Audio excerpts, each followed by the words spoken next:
The Gi spot. I'd hit that.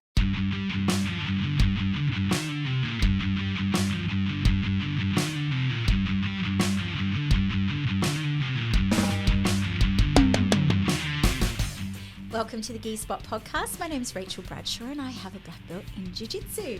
Hi everybody, I'm Kaz. I have a purple belt in Jiu-Jitsu and we're back and we got through it and we were nice and neat and tidy. Hooray. How are you? I'm good. How are you going? Excellent. That's probably the first one we haven't screwed up in a really long time. We're being very professional today. We are. I don't know why. Oh, anyway, How's your retro? How's your week been? Good. Signed up for Nationals. Yay! So that's on the 15th to 17th of August. Have you got a fight? Got a roll? Got a match? Got a match. Whatever it's called. Potentially. There's a black belt lady in there that I went against last year. Who signed up in adults division. So what was her name again? Alana. Oh yeah. Hi Alana. That's awesome. That's exciting. And so she's hiding out in adults division at the moment. I've entered at my very have we just called her out and said no, get your match? Well, I'm in Masters. I should be Masters 4 now. That's very sad to me. But anyway, but it only goes up to Masters 3. So I'm hiding out in Masters 3, and I'm hoping that maybe she might come up to meet me, or I'll drop down to meet her, and whatever's will be. But at least know that there is someone there already for me, which is very exciting. That's a trip to Melbourne. That's exciting. It's a trip to Melbourne, and it's also focused training for the next 10 weeks. And already I've noticed such a huge difference in the way I train. Oh, cool. Yeah, I got smooched the other day. I've actually got a mindset about it. You want to hear it really quickly? Of course. So I let my opponent have dominance. Yes. One chance. One chance at dominance. Yep. So they come in, they get to a dominant position, and then I go. And I do not let go or give up or anything. I mean, they may get something back if they sweep me, but it would be fully legit sweep or a fully legit submission at that point. I'm not giving anything away. Good. So good. That's my training mentality now. I'm not a seasoned competitor by any stretch of the imagination. So if there's any out there that want to give me other tips on how to train in the lead up to comp, feel free to reach out. But well, on that note, forget my retro. I think we've got somebody perfect in the room. I think so too. Let's jump right into that. Talking of, what an intro. Well done.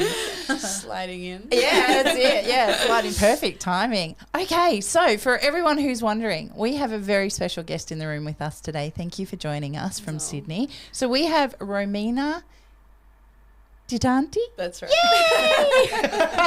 Yay! Romi. Okay, yay. Welcome to the thank you for having me. And thank you for taking the drive to come up to beautiful Central Coast and sit in studio with us. No, it's not a problem.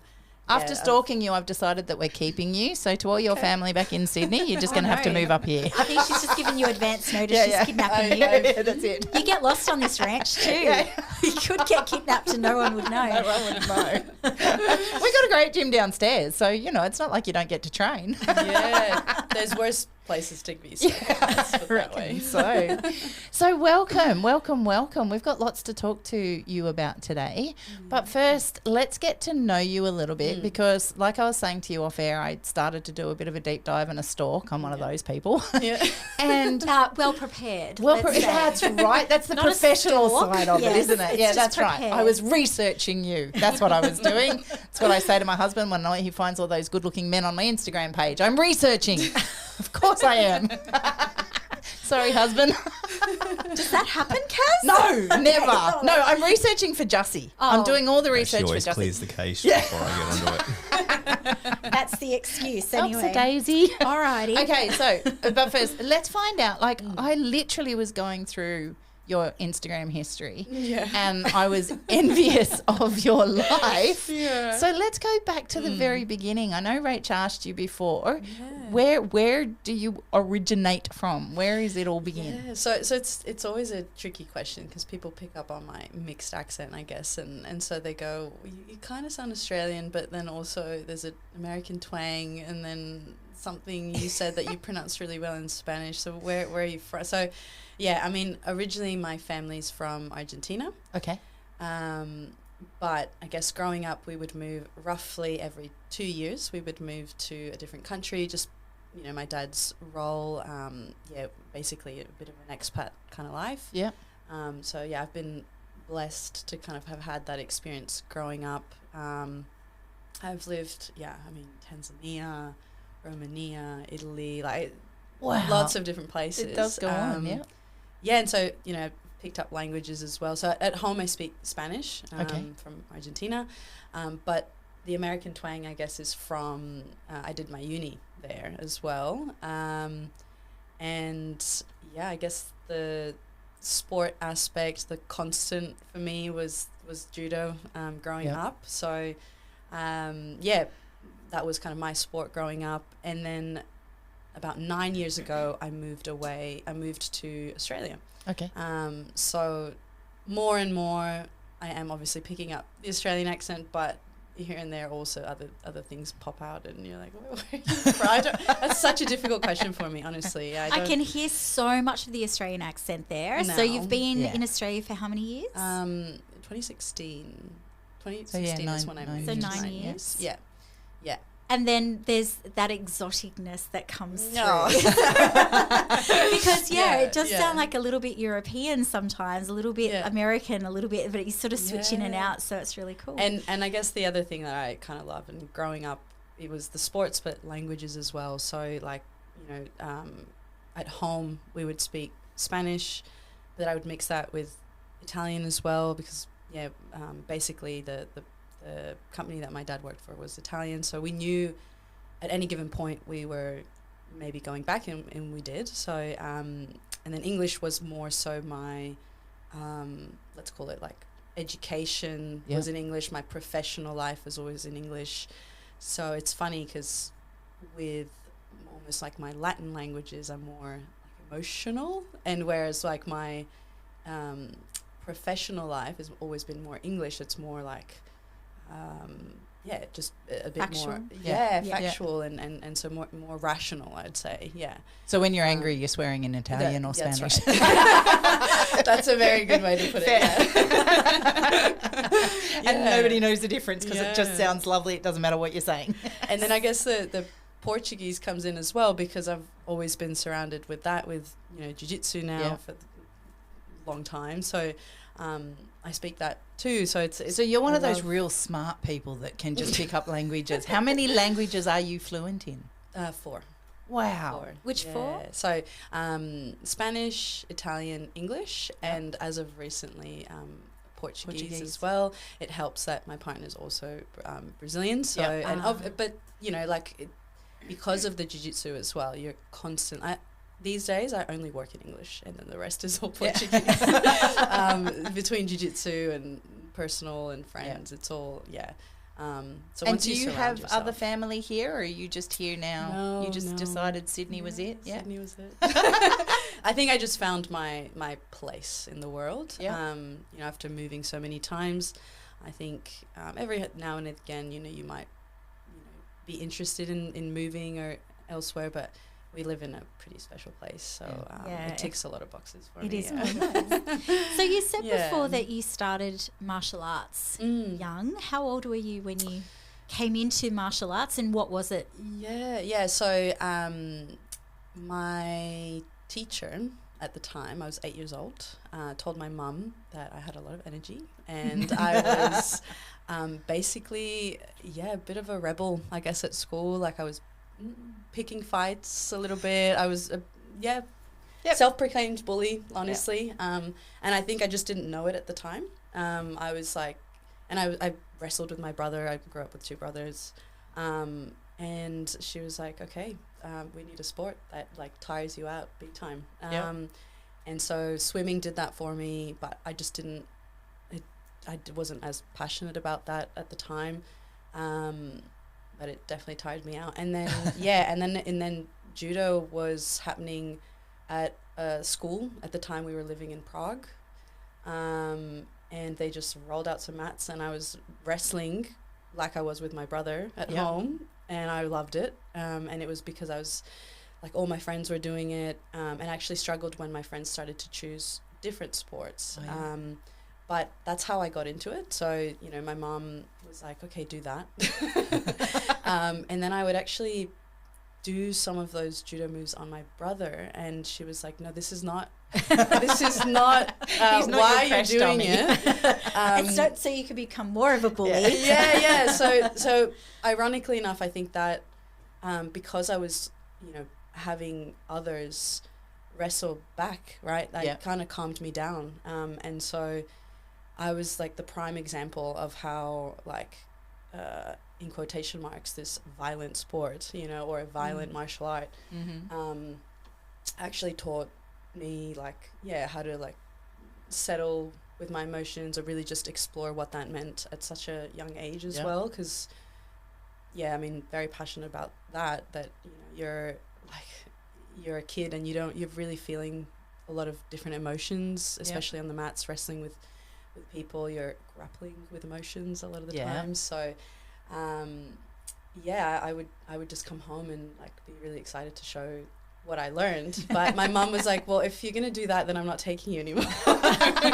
That's how I started. And then I got into jiu-jitsu more as an adult. Yeah. And it was by my own choice. I think, interestingly enough, when I started judo, it was because of my friends and because of, I just found it really fun. And then I think I fell in love with jiu-jitsu because I saw things that I didn't really when I was younger, like the whole self-development aspect of it.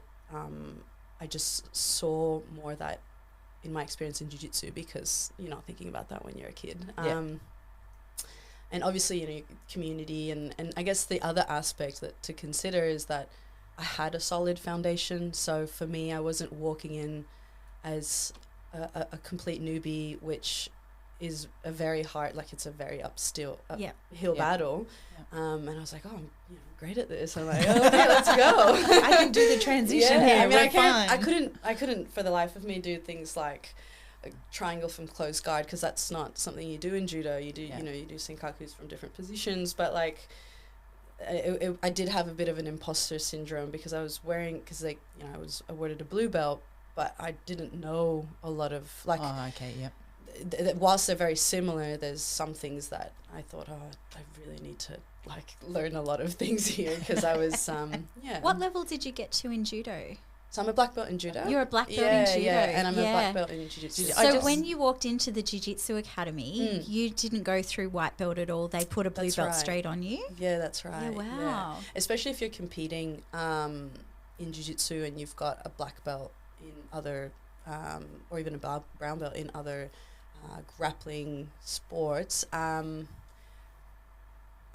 believe that there's a bit, it's a bit of an unfairness. So I think a lot of the times, they give you that blue belt. And this was, mind you, at the time it was in the States. Right. And very shortly after I moved to Australia. So, again, there was a bit of an imposter syndrome there, although, I had obviously a good foundation. Yep. So a lot of the pinning and the, like, people sweeping me was very hard, but I would definitely get caught out in things like, or, for a long time I got caught out in my back takes, right? I would give my back so easily, because in judo, as soon as you're able to hold, basically, or even you might have seen it when people in judo, like, they'll put their belly on the ground and then you're able to hold for a little bit, then they stand you back up. Jiu-jitsu, like, all right, well, I'll choke you out, And so that was a it's kind of like wrestling in those rules set. Like wrestling, you'd prefer to turtle up and give you back rather than be pinned. But in jiu-jitsu, it's like, thank you. Yeah, I'll take that. Exactly, Can we just jump back a step, though, back into judo? So you start as an 8-year-old in Prague, and then you said before that you would move every 2 or so years.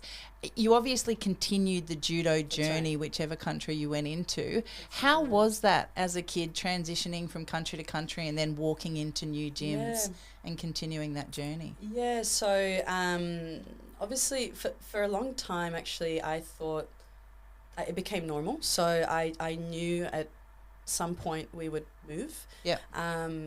And I think as I grew older, that kind of became harder because my ties were a little bit stronger. But when I was a kid, I remember, I think we were going from Prague to Rome, and I was like, okay, No, all right, off we let's go. New school, new you know, people. so I think that kind of enabled me to make kind of friendships quite easily, and more adaptable. But at the same time, as I grew older, it does become more difficult. And I guess that was one of the big things with sport in my family, that remained a constant. So that was really important. Schools would change, languages would change, homes would change, but the sport itself wouldn't, My mum was very big on, and this is, great advice as well if any parents are out there listening with any sport really. My mum would make us basically pick a sport. And it could be your sport. That's what we called it. And a lot of the times, especially when I was in judo, I would see slowly kids dropping off, and I would say, and they're doing volleyball, or the girls are doing dancing, and I wanted to do that because it was more about the friendships, right? And I would see my friends go away. I was like, well, why can't I do it? She's like, no, you can. And your sport. So whatever you add to it. So whatever you did, and what that would, I guess, force me to do is that, well, one, the commitment, right, of the sport, but even just like being mindful of my energy levels. And I just don't think kids like really think about that generally. So they're like, she would basically make me say, okay, you've chosen judo because you love it, but also, you can try out horseback riding was another one that I really liked, but you can't really do horseback riding and this, and you see kids these days and they're doing so many things, which is awesome, but then sometimes I just question the whole commitment to the one thing. So we would basically have almost like an agreement, right? So we had, by the end of the year, I'm committing to judo twice a week, like non-negotiable. If I want to go 3, great, and then I could do like 1 or 2 times, I don't know, soccer or whatever I was into at the time, and that to me was a way to just kind of stick through the times that I didn't want to go.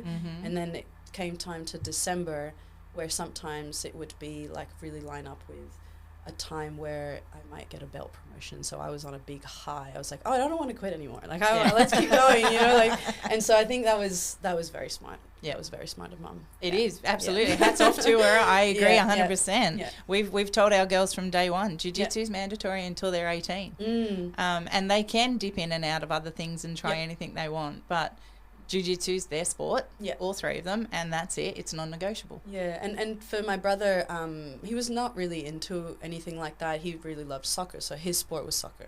And so he had the same thing. Like, he was doing that, and every once in a while he might do something else, but it was that and that, not that or. And then sometimes I dip in, and again, something we can talk about later as well is, like, I think in Australia particularly, I've noticed that sports are very seasonal. Yes. So that makes it hard, because jiu-jitsu is not a seasonal sport. No, that's it. 365. Welcome to it. Definitely. So you've achieved black belt. How old were you when you got your black belt in judo?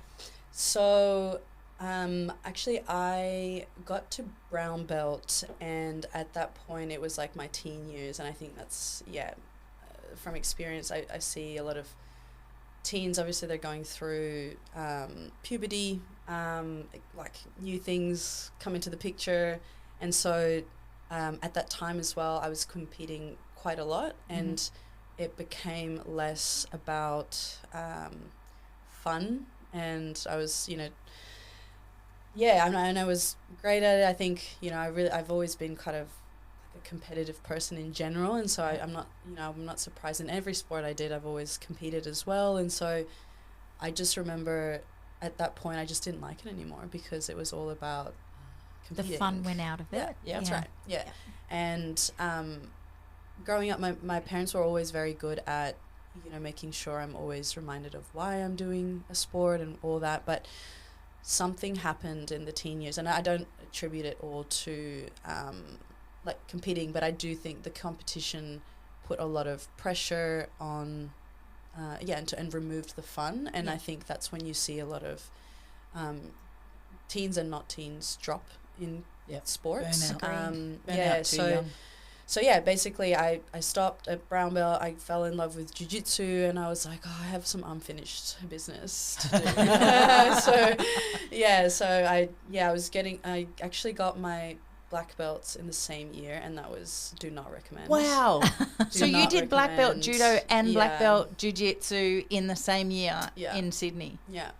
Holy shitballs. And yeah, we were talking about this before as well off air, that in judo there's quite a bit of it's very standardized. So like, when you get a black belt, there's there's a process. Essentially, you're studying, you go in front of like a panel almost, you're asked questions on, and it's, you have to study some Japanese as well. So like, you're being asked to remember names and show combinations, and they're really more so testing that you can teach for the next generation. So I think that's a great thing. That is very impressive, actually. Great thing that judo does very well. Yes. And it's because there's a whole like Olympic I guess background to it, and so they're trying to, and I think way back they tried to standardize what it means to be a black belt. Take the subjectiveness out of it. That's right. Yeah. And so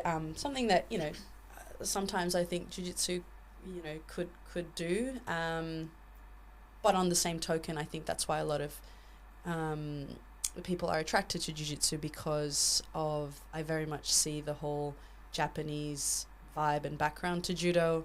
No talking on the mats was like a big thing when I was growing up as a kid. Yeah. Like there was no fun. There's no music in the background. Yeah. Like that's no fun. I was like, this is awesome. There's no banter or back talk or chatting. Or there was no like laughing. And like this probably this whole thing about like I think that's why I loved it too. When I got into jiu-jitsu, I was like, oh wow, people are like exploring a move. I just had to rep out like 20 times, like no questions asked. Like it's like hanging out with the naughty kids, isn't it?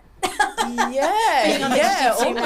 That's very true. Yeah, exactly. So that's the best way it's going to be described from here on in. Jiu-jitsu is like hanging out with the naughty kids. And so I kind of see like the whole Japanese vibe versus the Brazilian vibe. Like I see it, and I love both. To be honest, like I see the value in both. It's a very diplomatic answer, but like it's I just. But you wouldn't, I mean, let's face it, it's a commitment and it's a journey, and it's not by any stretch of the imagination a walk in the park. So you wouldn't have gone back and got your black belt if there wasn't a love and a passion there for it. So that makes a lot of sense. And it's funny because I remember it was my judo coach at the time. He was, I was in the States at that point when I decided that, I just don't do it anymore or whatever. I was a brown belt, I was a very rebellious kind of teenager. And he's like, all right, well, you can leave judo, but judo won't leave you. And when I got my black belt, I had his voice in my head. And I was like, he was right. Did you send him a message and say thanks? I did. Yeah, I did. And he's like, I told you.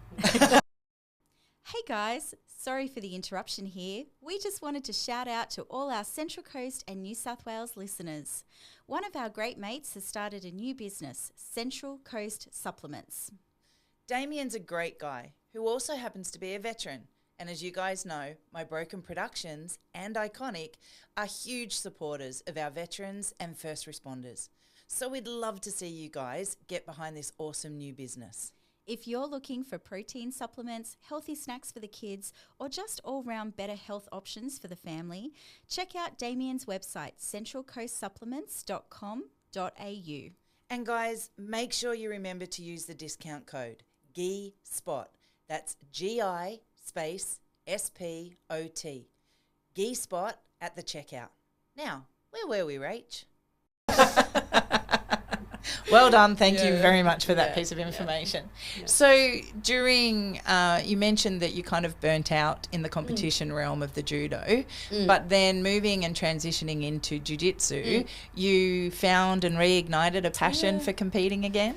Yeah, and I competed in judo as well. Like I just, and I guess with judo, in order to qualify for a black belt, you have to accumulate a certain number of points, basically. Okay. 150 or 100 depending on where you're at, and basically your fights depending on who you're going against, have a certain number. So for example, if you're fighting against, or you win against someone like same belt, like I think black belt gives you X amount of points. I can't remember, I think it's 10 now. But once you accumulate 100 points, then you can sit in on this exam. Like it's, so that was the kind of like need from the judo side. Yeah. But I just, for me, it's always been when you do a sport, you compete. I don't know, it's in your DNA, right? Yeah. And then in jiu-jitsu, like, I mean, I found that when I was training judo, my jiu-jitsu got so much better. So I just like, and at the time I was very focused on all of that, the competing side of it. I worked at Gracie Bar St. Peter's for like 5 years doing that day in and day out, whether that was, managing the gym, growing their kids program, competing, I was sponsored as well. So like that was like my day in and day out, right? So I think, I loved it and I still do. It's just obviously that the level of commitment is, I'm kind of like an all in or out person. So like with competing, it was, I just loved doing it. Yeah, if you're going to do the circuit, it's pretty full on. Yeah. We were around when a lot of the rats were competing at quite high levels and quite intense. And it's almost a every second weekend kind of process as well, if you're in that circuit. So I get what you're talking about from the commitment point of view. Yeah. But I want to jump for a second. So somewhere in there, you've obviously got a sparkle for coaching. Yeah. Somewhere in there, kids have kind of lit a fire for you. Yeah. Where did that originate from? Is this something that you were doing in judo, or is it just kind of started from? I think when people are practicing jiu-jitsu for a long time, they inevitably kind of lean into coaching. It's not for everyone, but I also find that particularly, for example, for women, it might be that they remember their first time when they walked in to the gym, and so they remember that vulnerable self almost, and they see that in other women walking in. For me, I really never had that because I was young. I think when I see a kid walking in the first time, or like when they were either I don't know whether they were bullied or whether they are the bully, I'm like, I know you. I see you. Got you pegged. Yeah, so I think for me it was maybe that when I started coaching, and so I have a soft spot for them, but also I just found like there's a bit of a gap, to be honest. I like when you look at jiu-jitsu, and I know it's a new sport and everything relative to judo or wrestling, but if you kind of take a look at all of the resources that you have in Jiu-Jitsu does this very well in comparison to other grappling sports. You see all these instructionals, and you don't see the likes of that a lot in judo. It's more so becoming more popular, but I think, there's nothing on that for kids. Yeah, nothing. Like, I don't know. I just... Nowhere to turn if they're not just in a classroom. And so when I looked at that, and I remember it was like COVID times, and I was like, what do I do if you've taken out the physical aspect of jiu-jitsu? I was looking at what does it mean, like what how can I still remain involved in grappling like long term, because at some point I won't be able to compete all the time every time at this rate, like, and I think going back to what we were talking about before, my parents were always very mindful of bringing back like why are you doing things, because when the road gets kind of rocky, sometimes people just kind of throw in the towel. So when I get my black belt, who am I doing this for? Like a lot of the times people say, oh, I want to get my black belt, and then that happens, and then I see a lot of it, like people quit, or there's no reason anymore, and so that why changes. And I think for me it was like, I'm not really doing jiu-jitsu for me anymore, like it's there's obviously elements of it like my fitness and community and all that, but I was thinking like it doesn't, for a while there, even when I was competing, I was like, I don't get as much satisfaction as I do from when I first started doing that. Yeah. And then when I see other kids and they like lose and lose and lose and lose, and then they get their first gold medal and they're like on cloud 9. It's great. It's just like that. Yeah. That feeling of utopia. Yeah. Very euphoric. You were saying before that you started running the kids program out at your gym. At what belt level were you when you took that over? Yeah. So or when you started even assisting. Yeah. How did you come into it? Yeah. So I was a purple belt at the time, and I was very nervous. I was like, I really enjoy it, but also at the same time I need like to prepare. And so at the time I had a little notebook, and for years I would do that, and I would just like, this is what I'm going to do, this is what I'm going to say, and then these days I don't really need that because I've done that so many times. But I remember when I first was teaching kids, which is a whole different ball game than adults, because if you think about it, when you walk into a classroom full of kids that are doing jiu-jitsu, half of them are there because their parents think it's a great idea. Yep. The second aspect is their attention span is half of what an adult's is. Yeah.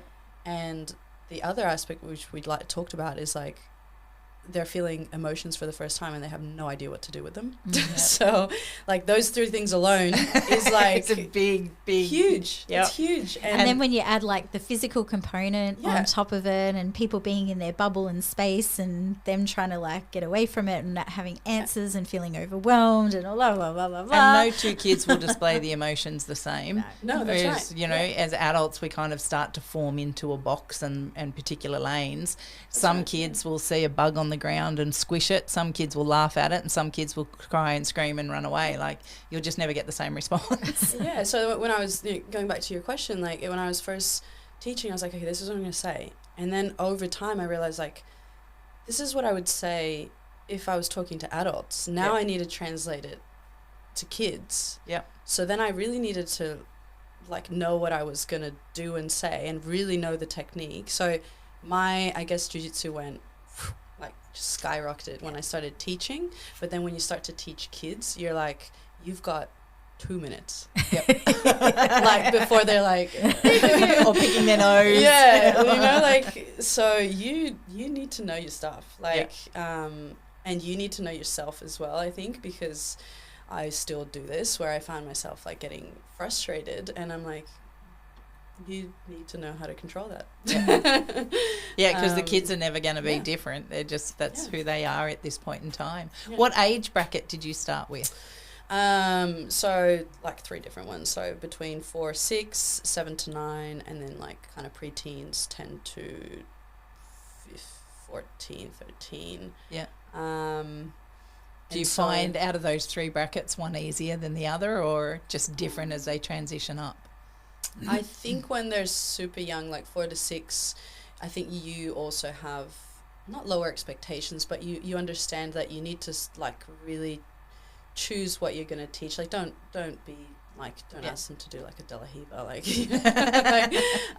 so man, there's some crazy young kids learning that stuff though. Yeah. And coming into comp, I was literally having this conversation today about, you know, the latest kid comp that my kids went into, and many of them first comp, grey belt division, 6-year-olds, and they got annihilated by this one 6-year-old kid who was doing like De La Hiva into Kiss the Dragon back take. And I'm like, where are these kids learning this stuff? And why are 6-year-olds learning this stuff? Yeah, I guess, It makes it hard, doesn't it? Yeah. So I think they'll have like different, I find that the 7 to 9-year-old, that kind of age, they can understand more obviously, but they'll I would get frustrated a little bit, as opposed to like the preteens where I could talk to them like an adult. Yeah.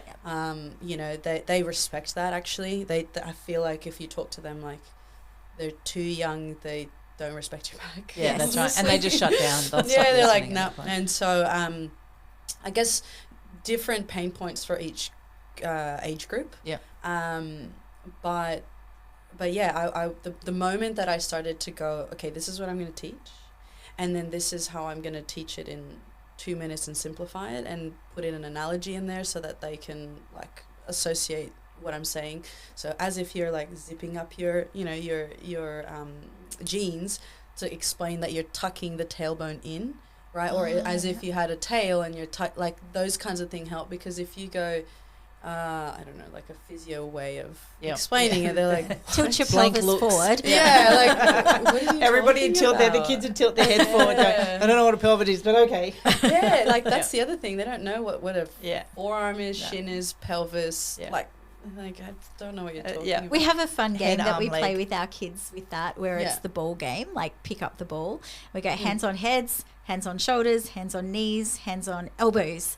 And we start to pick, different parts of the body, Love it. and we wait for them all to get it. And if, one kid touches their head or something different, you're like, where's your elbow? There it is. Find it. So they're learning in a fun, and then we go, ball, and then the first kid to pick up the ball wins. Like, it's actually got nothing about the ball, but because you place the ball and go, right, when I yell ball, it's like Simon says, you've got to pick up that ball. Suddenly, now we're learning body parts. So introducing game play to teach little things like that, just so they know when you say, put your elbow there, they know what an elbow is, because it's crazy how they don't. Let alone shin or like forearm. Yeah. When you're talking about frames and you go, your forearm, and they're like, I've only got two. I've I've only got where's two 3 arms. and Where's 4? 3 and 4? I don't know where my fourth arm that's is. the great, like I catch myself doing that, like my hamstring, and they're like, your what? Tricep, like what are you talking about? Why are you putting ham and string together? Eat one and sew with the other. That Isn't makes that at no Christmas sense at all. time? That's it. String it up. So you obviously found a passion teaching kids. And you talked a minute ago about COVID and we lost the ability to become together. Is this where Grapple Up originated? Yeah, so I was saying, like, I found a bit of a gap for me to transition into something more long term for jiu-jitsu, because I was obviously competing and all that, and that's great, but like, how am I gonna keep jiu-jitsu in my life, basically, long term? And then also, like, what's out there? What do I see? What observations now that I've been in it for a long time? And I just kind of noticed more and more, like, there's a strong focus these days with kids in jiu-jitsu in that I guess the sport is being more professional. Like, every sport, they're starting younger and all these things. And like you said, like, there's a lot of young kids doing incredible things, but that is like the 1% that then becomes a professional athlete, and that's awesome. But for the other 99%, where it's like parents want us to pick a sport or introduce a sport to them that is going to help them through, fitness levels, concentration, all the great stuff that we know that jiu-jitsu does. And what role does that play? Does it mean that if they're not a professional athlete, that then it's not worth competing, or it's not worth doing the sport, right? And like, I found myself, I was like, actually, jiu-jitsu and judo have helped me a lot with just like how I approach things. A lot of the times when I'm doing a new skill, let's say surfing, I'm like, oh yeah, like I make analogies with jiu-jitsu. I'm like, I'm very much a white belt in this, or like I'm very much like, the nail, not the hammer today. Yeah. The waves are really, like, so. It really does become a part of every aspect of your life, right? We were talking about this the other day because one of our previous guests said, we're like, what was that show? Seinfeld, where the show where we talk a lot about nothing. But it's because we can talk so varied about so many aspects of our life, and we can still relate it back to jiu-jitsu on some level. Like, it's just penetrating in so many aspects. Yeah. The other day, I think it's so embedded in like Brazilian culture. The other day, it was funny. People say, "Oh, you're a black belt in cooking." And I was like, "That's cool." Like, that's so like because even though they don't like, not everyone does it. They understand because it's so embedded in the culture that. I was like, wow, that's it means you've been analogy. doing this a really long time and you finessed it and you're really good at it. Yeah, that's it. No, it's good. but yeah, I guess Grapple Up is kind of, you know, my baby, and it's more so originated because I just noticed that there was no resources for kids and particularly parents on how to support their kids going through jiu-jitsu. And like I said before, like, jiu-jitsu is not a seasonal sport. It's not one thing that you can, like, let's say someone decides to put their kid in jiu-jitsu, that they can do this for a term and then come back. They'll often find that without that consistency, other kids are getting better or ahead, and then it starts to play with their own thoughts in head about themselves. And so I just found that the other thing that I took almost for granted is that my mum was very involved in my sports, like, not to the point where, you know, we always see these kind of parents in jiu-jitsu as well, where they're like very involved to the point where they're living vicariously through them. That's not what I'm talking about. It's more like, how can you be involved in their journey? Because the reality is, like, we want, as a coach, like, I want parents to be involved because I only have them 45 minutes out of the week, twice a week, 3 times if I'm lucky. So an hour and a half, 2 hours at best. That's nothing. So, and a lot of why kids quit on the mats is because they see themselves getting armbarred 3 times and like, oh, I suck at this, I don't want to do this anymore.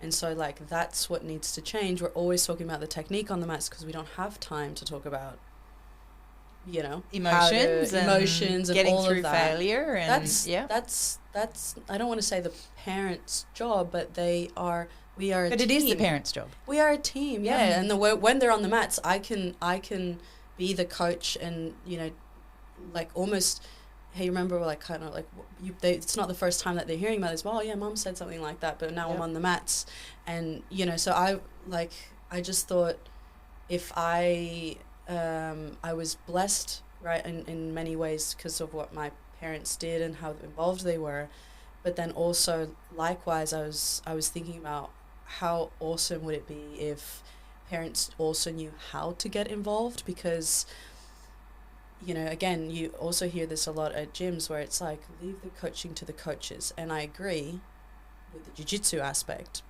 but not with everything else. Life skills. Whether the life emotional skills, the support. emotions. Mm-hmm. We need to work together. Like, we need absolutely. to, we want to be on the same team. Coaches and parents should be talking a lot more than I think that generally they do.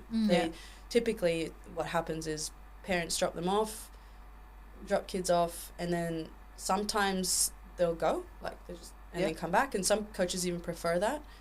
I really love when parents are, like, watching the kids, and not to like be like, oh yeah, you've done this wrong, and don't get me wrong, there's those, you know, parents as well, but the ones that I find that are, like, super involved, and they're like, oh, and then the kids walk off the mats and they go, you know, Johnny, I'm so proud of you. You were like laying there. It doesn't matter if they were on bottom side control and they didn't escape, but the ones that go, you know, and I'm really big on this, praising effort rather than, you know, I can see you tried really hard today. That's right. As opposed to your you didn't get out of side control. You looked so cool, like, trying to, like, get out. Even I know you didn't get out, but you were, like, so brave. Like, though that language is, I just took it for granted, like, honestly, when I was growing up. You're so lucky that you had it. Yeah, I think, So lucky that you had it. I certainly never had it, but I've learnt it as a coach. That those kind of languages and and the way we speak to kids is so important.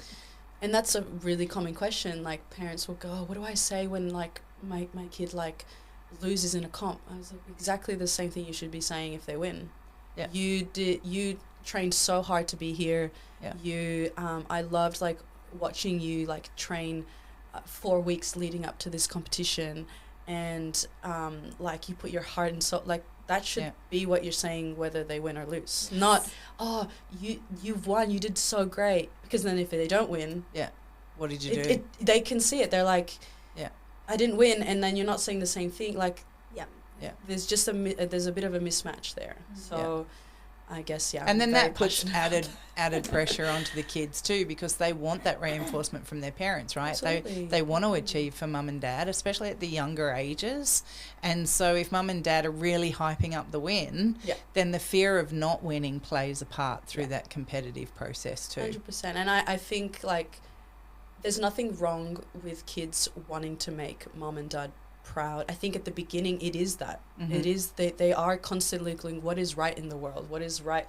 This is what I should be doing. This is what I shouldn't be doing. Okay, like, you know, but then at some stage when they get older, you know, you're talking about what it, like, do things for yourself. But at the beginning it's like, I want to make my teacher proud. I want to make my you know, my parents proud. And so, like, again, I just found that there was not enough of that. And I was, like, constantly saying the same things.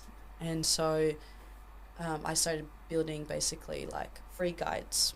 And you can download that on Grapple Up website. And I was like, this is just things that I think parents should know when they start, you know, like almost like a welcome book. A welcome back. Yeah, that's it. You know, like, for example, like, kids as well, I really think that we often talk to them in a language that they don't,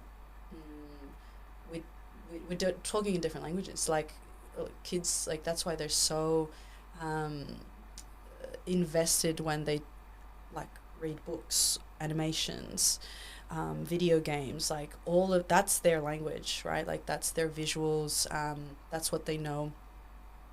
But somehow we talk to them in words, and I just don't think a lot of the times, if I'm a coach, I'm just another adult telling them what to do. You know. And I was like, I don't want to have that nagging kind of association. So that's why, like, so Ollie was a big kind of player in this. So Ollie's a kid that I've been coaching for 3+ years now. And you know, we were training at the beginning. He came into we crossed paths because he wanted to get better at takedowns, and obviously, like, with my judo background, we started with that, and then he, you know, all of a sudden started, like, really. And how old was? Now 11. Yep. Yeah. Very bright kid, very curious, very, like, attuned, more than the average, I would say. And so I was lucky again because he was very communicative with me, and we have a great relationship. And so at that point we started, like, training for, like, bigger comps, and whether it was, like, states, nationals, and then we ended up going he ended up going to Abu Dhabi, which is, like, for the youth world championships. Wow. And we did this, like, 8-week program, and it's all, like, everything about what Grapple Up is. So basically, you're not training just the techniques, you're training your body. So we understood that he had other sports, so his energy levels would change. So you know, we always focus on, like, the tip of the iceberg is what I call it, the technique, and then there's layers underneath. So there's the body, then there's nutrition. So obviously that's not something I can control as a coach. That's more of conversations with mom and dad, and nothing really changed there because they're quite healthy. But knowing that that really does affect kids, you see a lot of the times, like, a lot of kids, like, they almost get, like, a sugar crash as they're walking onto the mats, and I'm like, no. And they're just, because they've just done school, mum's got them a quick treat before they go into jiu-jitsu. Or how about the kid that's very high energy that comes in with red cordial? Oh, yeah. As the opposite, and you're going, we don't need that. Like, a little less of that would be great. Thank you. Water next time. Are you trying to kill me? Next time. And then so the mindset was, like, a big one, because this was the second time that he was going to Abu Dhabi. The first time he went, you know, he got armbarred really quickly, and he's like, he didn't want that to happen again. And I was like, hold up, like, that's a lot of pressure on yourself, you know, like, so we worked that out. And then another one that's very hard but very, like, relevant is the sleep, right? The rest and recovery, because kids, again, these days do a whole heap of stuff. And so basically it's a bit of a pyramid that I swear by for myself, but you know, you see these high-level athletes do a lot, entrepreneurs follow as well. But I just think that I don't necessarily think that kids don't understand it. Like, I think they can get exposed to those aspects of it. Maybe just, simplify it, but they understand what that is. Yeah, and allowing for a bit of ownership, right? Yeah. And starting to teach accountability in that space. Yeah. And hats off to you. We do this with the girls as well. Yeah. They've been taught from a very young age what you put in your mouth will have an effect on how you react, sleep, all sorts of things.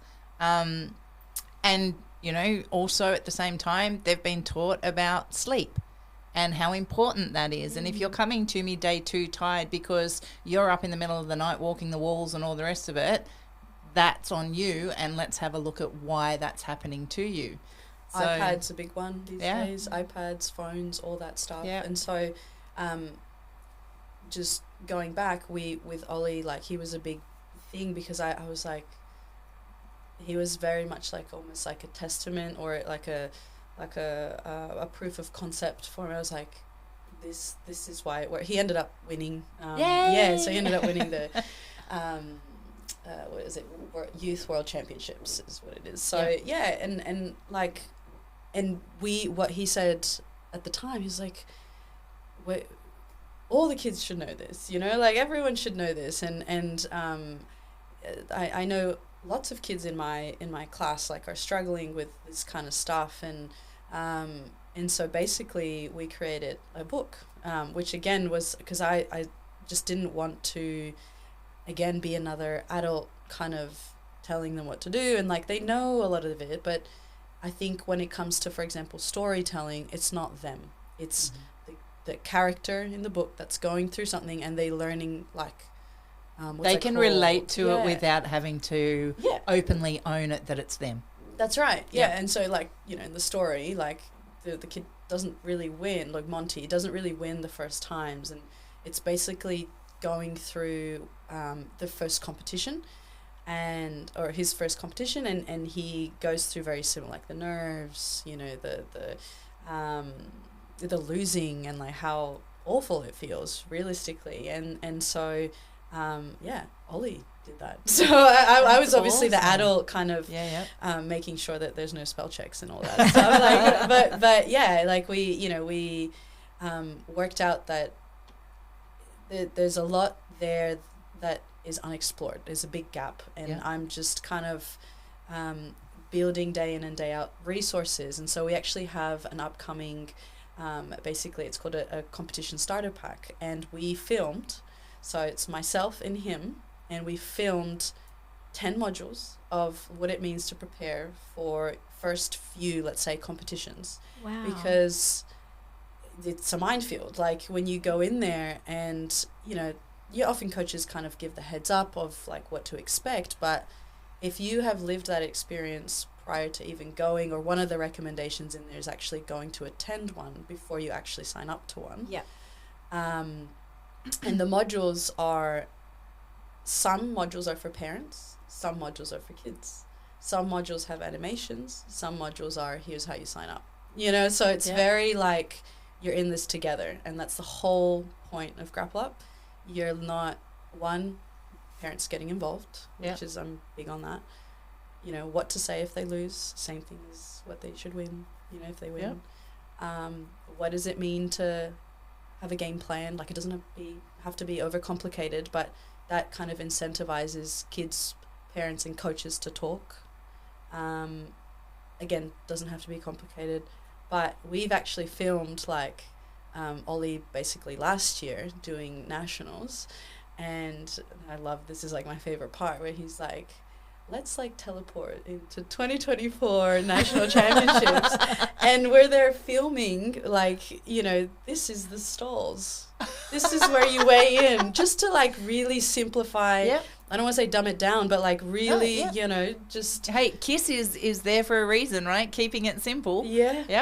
So and then I guess my favorite part, which I can't believe there's not much of it, is the animations. So again, one of my favorite parts is that there's basically reframing what a loss is, because for some reason kids are fine with, I've lost in a video game, hit the try again button, and then you keep going. But that isn't really the same, I guess, uptake when you lose in jiu-jitsu, because it's, you feel it a lot. But if you can kind of make more of those associations and analogies, maybe you can start reframing what that looks like. And maybe if there's not such a heavy focus on the winning,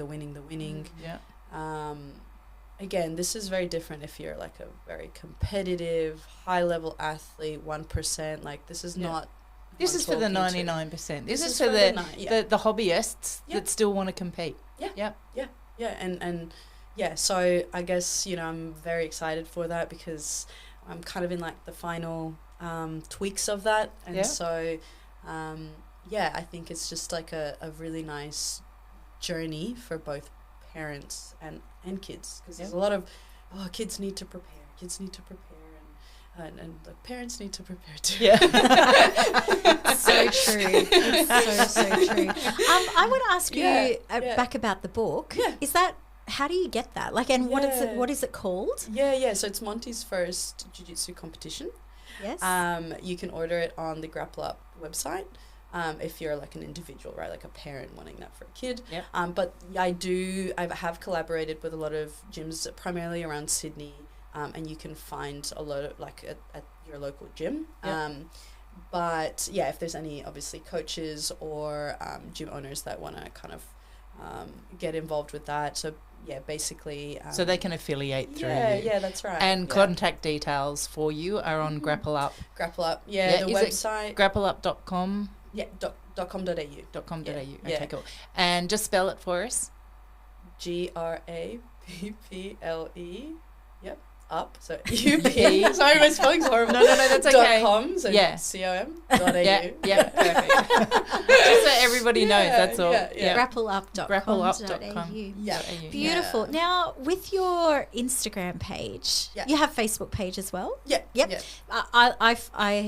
We follow you from the iconic page, and I love the content you put out. It is absolutely so informational and easy and visually beautiful, and you kind of target both parents and kids with your content. So I assume that you know that many kids aren't on Instagram, but parents can show the kids.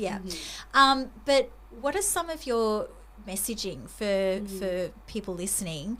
What do you really try and focus around? I mean, I know what you do, but can you tell the people that are out there listening and hearing this for the first time, like what content do you sort of put out there? So I try and make all my posts, I don't focus on posting every day, I want to make sure that for every post that I'm making, I'm providing some sort of value, and I aim for high value, obviously. So when it comes to, for example, infographics, I find that ones get really high engagement because, I think visually it's easy to digest, but I find that, if it's like, just remember these 5 things as a parent, whatever you might be tackling. Before you sign up for the first comp, these are the 3 things you need to know. There's more, but focus on these.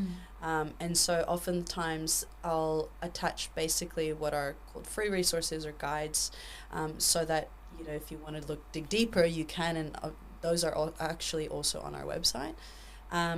But when it comes to, for example, more so less infographics, but more the video aspects, I'm trying to also capture, I guess, the heroes is what I see it as, like the heroes, which are the kids. And I just, all too often, like, will hear, like, their kids, they're just, how cute, and like, they are, but imagine, like, they're going into a comp and they feel all these feelings, and they're feeling it for the first time. They have no idea what to do with all of that.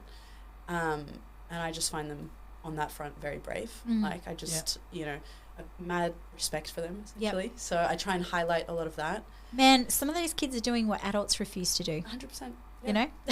When it comes down to it. There's so many adults that train jiu-jitsu that won't put themselves forward for a competition, and yet 5 and 6 year olds are going out there And there is a lot of differential with skill at that level, especially at like these days. Yeah. And so, you know, kids will go out there and they've never done this before and going out on that huge big mat with these adults standing all around and, man, parents screaming and carrying on like pork chops. And I hold my phone so I can't be the verbal person. And so sometimes bringing to light that as well. So just not just obviously the hero of the stories, which a lot of the times are the kids, but what roles we play as spectators, as coaches, as parents in, let's say, a competition setting. That was a big thing for me as well. Like when I compete in judo, it's much quieter. yes. Yeah. Much quieter. Like coaches are not allowed to coach when competitors are fighting. Okay. So only when they're tying their belts and they're not fighting, like you'll hear the coach on the mat. They have a dedicated seat, and they're coaching. So that's great because all of a sudden the stadium's a lot quieter. Yeah. Don't get me wrong. There's obviously heated, still, but I also think again, little humans looking at these like giants screaming, living vicariously through you. A lot of pressure on what a win looks like, because a win doesn't have to look like a gold medal, but that's what they see and hear and constantly. So that's, I guess, the kind of things that I'm hoping that we can just reframe and really just understanding that we all play a part in that. Absolutely. I think it's an important line to define too. I mentioned before that our kids have to do jiu-jitsu. They don't have to compete. But all three of our kids choose to compete, and we're all for that because both Matt and I come from a very big competitive background historically. But I don't ever want my kids to compete just for the sake of competing. I want them to compete to experience a win. I want them to chase the win, because that's what will give them drive and passion. And they don't get out there and win every time, but I want them also to experience that, because life's going to be hard and there's going to be losses through life, and it's what you take away from it and how you handle those experiences moving forward. I wouldn't force them into that situation, but I like the fact that they're living through both of those experiences and what they take away from it. At the same time, I am very much of the opinion that I am not the coach on the day. Our kids train with people that know them for those times on the mat that they get them, and if they happen to be there on the day, then they are those kids' coach. Oh yeah. Not mum sitting on the sidelines who may or may not really have a clue what they're doing out there. Yeah, you hear that a lot. Yeah. We've seen it a few times. Yeah. But I also, I'm one of those mums that so I do. I make sure that if I am anywhere near the mat that they're competing on, I'm holding the phone and the video's on, because I know to stay silent at that point then. It breaks my heart sometimes when I hear parents that maybe they don't understand what jiu-jitsu is, and I've seen it a few times, like on social media, where you'll see a reel of a kid getting hurt and they'll go like a silly comment being like, this is why I put my kid in another sport, X sport, and that goes like, it breaks my heart, because I'm like, we're not teaching violence, we're actually what's your strategy here, because they will get hurt. Yep.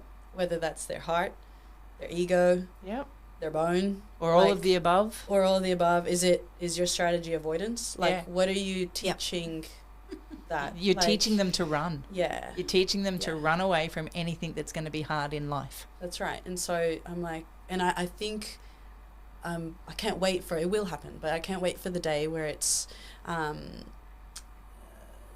schools will also understand that it's not violence that we're teaching. It's and that's how I got involved in martial arts. It was at a school. Yep. So I'm we don't have that in Australia, and it sucks. Yeah. We've said that many a time. I wish it was a sport taught in school. Shout out actually Kaizen Foundations, actually kind of, that's their whole premise. It's Club Gilutas, essentially. Khalil and Alex, okay. they're very big on that. It's basically trying to get, you know, more involved with schools in jiu-jitsu. That'd be amazing. So yeah, you know, I think it will happen. Jiu-jitsu's growing a lot in Australia. Yep. It's one of the fastest growing sports, I think, Is around it? the world. Yeah, Yeah, wow. absolutely. Second to pickleball, Grant tells apparently. me. Interesting. Yeah. You know, it's been an interesting week for us. We've had a couple of kids quit, and despite our best efforts to make, you know, classes engaging and fun and, you know, meaningful for the kids and things like that, interestingly, the 3 kids that quit were sporadic in attendance. All 3 came with their parents just marveling over this amazing thing. Oh, I can't wait. 2 of them were girls, 1 was a boy. I can't wait for my girls to know how to protect themselves and learn this, and this is great for their discipline. And I cheekily sent Grant a message, and I said, parents, I want my child to learn discipline, self-defense and resilience. Also, parents, little Johnny finds this too hard, even though he's only trained 3 times, so we're going to cancel his membership, please. And it frustrates me so much, because I'm like, one of the biggest killers of motivation is not doing the thing.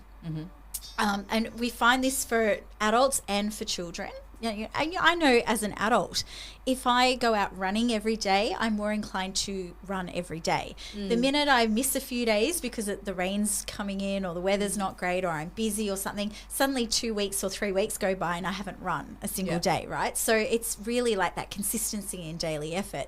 And that comes down to parents. That's the parents' job to go, okay, we're going to get you there. Once you're on the mats, you have a great time. But you know, it's just, it astounds me every time how there's this disconnect. Little Johnny doesn't want to do it, but little Johnny hasn't turned up for 6 weeks. Or if he has, it's been 1 week and then 1 week off or 2 weeks off or this or that. That's kind of on the parents. So what I love about the content that you put out, it's very educational and directed to the parents about how their behavior and how their language and what they do affects the children's or child's experience on and off the mats. Yeah. Have you had experiences where you've converted parents into not letting their kids quit? Yeah, so one of the things that I've noticed is if you try and convince them on a bad day without what I call ammunition, it's going to be very hard. So I think, again, something that I almost experienced as a kid, and I'm so grateful to remember this as well, like as an adult, that I would come out of the mats on a high, be like, oh yeah, I loved training with, you know, Sarah, and I also, you know, and another day would be, oh, I love the feeling of like getting an armbar, or like I love, you know, I had such a great day at competition. My mum would keep tabs on that. She would have those like handwritten or somewhere. And the days that I didn't want to go, or like was just not feeling it, or I didn't want to go because the last session, you know, I got armbar 3 days and I still remembered it. She would bring those things up. Because I think all too often we try and fix something almost a little bit too late. You know it's going to happen. Kids, they don't have the resilience. Like they're learning that, right? You know it's going to happen. And so I just think parents, like oftentimes, they, again, don't have the support on how to deal with that. So, you know, one of the things, like one of those free resources, it's like write those things down, because more so for yourself, and you talk about that like at the dinner table, and like how great jiu-jitsu, like they don't understand what resilience is, like they that's not, so you know that as an adult, but as a kid you're like oh my god, yeah, you learned how to not give up, like that was so cool. And so again, fueling the jiu-jitsu and associating that with a lot of pride, with a lot of confidence, with a lot of fun, with a lot of all that stuff, I find that they might, and this, for example, another big one is as soon as they start competing a lot, and I start to see they're just not into jiu-jitsu anymore, tone it down. Tone it down. Just take it out. Focus on having fun right now. Until then, then they're like, the fun is the competition. Okay, let's go back in then. Yep. You know, like, Build you it got to back up manage again. it. Like, you Yep. got to, if... It's like waves, right? Yeah. Yeah. Surfing, there you go.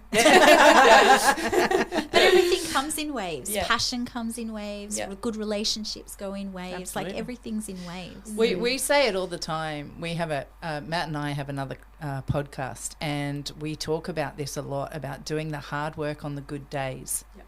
Builds the ammunition to help you get through the bad days.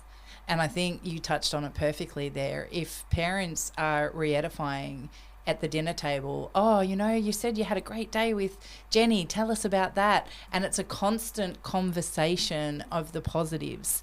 Then when the blues set in, you can be things like, don't forget about Jenny. You know, what's going to happen with Jenny? Or Jenny's waiting for you. yeah, that's right. Or you're 3/4 of the way learning this new technique. Do you want to just maybe finish that off first? And, you know, just dropping those little seeds that allows the kid to be able to benchmark it and tangibly relate it back to something is a very simplistic, positive way of bringing them back to the mats. And a lot of the times that's why they love, you'll see this a lot, they love the stripes, the belts, because Yep. that's their goal. What's That's right. tangible, you know? isn't it?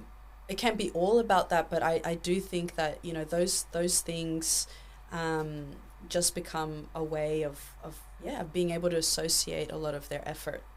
Yeah, absolutely. So Yeah. we're blessed with that in our sport, right? Mhm. Like, we can really leverage that, use that. Again, not all of it, because if they get to, I don't know, yellow belt and they're like, oh, I've got my yellow belt, so Yeah, you know, but- you don't but, you know, weight yeah. everything on it, and there's a longevity to it for them that you have to build in there as well. But I think the positive reinforcement on the good days and building that ammunition to be able to hold steady on the hard days. And we talk about this a lot too, because school is mandatory for kids, right? So parents have somehow entrenched into their children that they will get up 5 days a week and they will put on a uniform or not and go to school. Brushing teeth, instilling sitting down for dinner. So parents have the capabilities of creating a routine in their children's world. This should be no different. It always amuses me when I hear parents say, oh, I don't want to force them to do something they don't want to do. How do they go to school every day? Because I'll guarantee you there's not many out there that are putting their hand up going, let me pick me to go to school. And I'm not saying like put kids in that hate it. I've had a student before who came in and hated jiu-jitsu. Yep. He did not want to be there, but he'd do handstands and backward bends and like these interesting things when he should have been like doing the class. jiu-jitsu. He'd be doing like headstands. Yeah. And I said to the mum, like, this, full credit to her, she persisted. And I just ended up saying, look, I think he'd be better off in a sport that he really enjoyed. Yeah. And he seems to really enjoy gymnastics. Like, have you thought about that for him? Oh, no, you know, take him, please, because he's not having happy any here. fun. He wasn't happy. Yeah. He didn't love it at all. And it was pretty much from day one. Like, you know, I think there's that. Yeah. But I do think there's a difference in like little Johnny that comes in and when they're there has an absolute ball. Yeah. But when they get home from school, sits on the lounge with the iPad, goes, I don't want to go to jiu-jitsu today. Yeah. Oh, okay. Well, I'm not going to make you do something you don't want to do. Well, Yeah, hang well- on a minute. No. Like, let's create a little bit more resilience than just that. Yeah, absolutely, 100%, absolutely. So, talk me through in regards to Grapple Up. You're really constructing this around help for the parents, help for the children via the parents as well, inclusive, and it's open to gyms. So other gyms can contact Grapple Up and become affiliated with you and get the help. Parents can come directly to the website and be able to get tools and utensils and ammunition to be able to help them move forward. Where do you want Grapple Up to go? Like at the moment you've got this centralized around sort of your Sydney gyms and an online presence. Is this a worldwide, anybody out there in Canada, America, Europe, they can come and approach you? That's right. So I mean, you know, to your question, where do I see it? I want it to be as soon as someone puts their kid into jiu-jitsu, they go, Grapple Up. Yep. Like, and like, oh, yeah, where can I find resources like to be able to help support there's lots of great sports that do this already with whether it's swimming's great actually at it. They've got like different levels. We have levels within our sport. That's right? it, So yep. I guess again, instructionals, you know, as time goes by, I'd love to be able to populate that with more educational pieces for kids when they first start, or potentially educational pieces that are strictly for parents. Yep. Right. So it's almost like envisioning it as a one-stop shop for parents and kids in the sport. Is there room for potentially helping coaches as well? Yeah, probably. Like those are the three, I would say, players in we're all trying to achieve the same thing, right? Of building like resilient, confident kids, whether they do this professionally or not, right? So I just found it to be such a impact in my life that I'm like, I wish everyone kind of had something to associate, whether that's analogies, whether that's, you know, that thing about what we were talking about, resilience. So again, you don't have to get to a black belt level, like, but enough for you to understand and carry that through in other aspects of your life. Yep. So yeah, to be continued, I guess. I would actually argue that your content is absolutely excellent for coaches. Yeah. I get a lot out of it. Yeah. The way that you put things together for how parents should communicate with their children has changed some of the way my language is towards children. Yeah. So, I mean, I've always thought, you know, I've done a pretty good job at it. We have a great kids program at Iconic, but, you know, even just some of the stuff that I read, I'm going, oh man, that's a really good way of phrasing that. I'm gonna implement that in. So, you know, I think all coaches out there, if you're listening to this, like, go on, have a look at the Instagram page. The content on there is, you know, I mean, we're all busy in our lives, aren't we? So when it just naturally appears in your feed and you can have a quick look through the infographic or your slides and things like that and get that bit of information, that's the easiest way to get access to you. But I would highly recommend gyms out there, check it out, because I think coaches can get so much out of this. I think it's too serious. That's my biggest gripe at the moment. I think kids' jiu-jitsu programs are going down an avenue which is far too serious. And I think that foreseeable future, I think we're going to see kids drop out burnt out, whereas bringing the fun back in, bringing the enjoyment and the excitement. And as a kids coach, it's my job to actually be an entertainer whilst controlling a group of tiny little humans that all have very different emotions and backgrounds and upbringings, and bringing them all together and being able to pivot on a moment's notice because it's a full moon or it's been raining all day. Like, you can't teach the same class as what you can to a group of students that it's been a sunny day where they've gone out at recess and lunchtime and run around the schoolyard. It's a very different thing.